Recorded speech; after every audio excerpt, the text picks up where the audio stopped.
Welcome back to Unhinged Gaming. At this time, we've got a shitposter called 911.nes.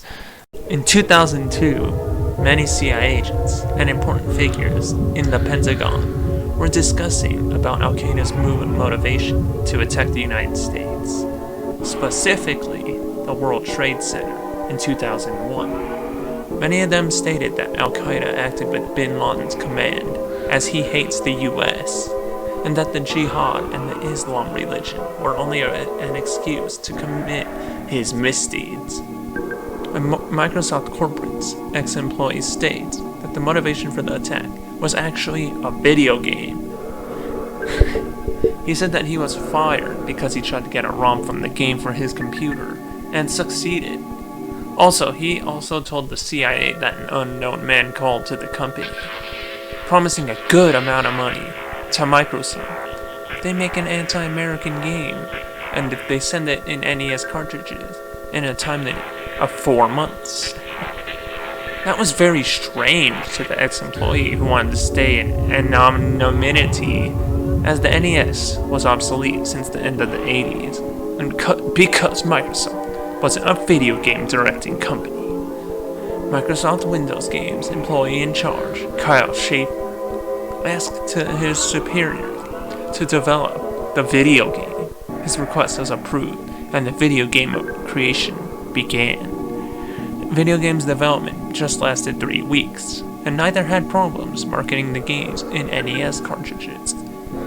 The ex-employees told the CIA about what he knew about the video game was that it was kind of a flying simulator and lacked decent sound. He commented that he heard people screaming in the video game. The screams sounded while static sounded in the background.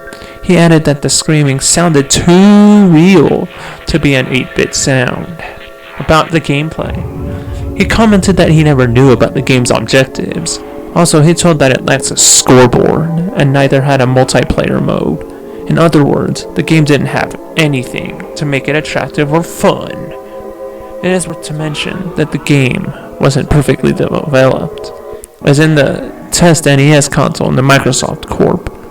The game froze up many times and glitched too much when booted up, as if you took the cartridge out without turning off the console, making it unplayable. There are no NES consoles in the Microsoft Corporation. By the way, the ex-employee commented when trying to play the ROM on his computer, they just appeared strange numbers, with it being the game's inner code. He distinguished the numbers 9 and 11. Upon arriving the office at Microsoft office, he was fired immediately. The only thing that he could notice was that apparently the game was being marketed in Contra and Flintstone cartridges. At the end of both parts settled the deal. Microsoft earned $500,000, and it's assuring the game was running fine. After that day, Microsoft never knew again about the man and decided to stop talking about the subject. And when you ask about it to a Microsoft employee, she will never say that it was just a rumor and is a lie. Maybe if you go to Pakistan someday, you will end up finding one of these garbages in an old man's garage. This is a CIA psyop, with the CIA conspiracy theory back in 2002, thinking that this was the motivation behind the 9/11 attack that happened in 2001, September 11th.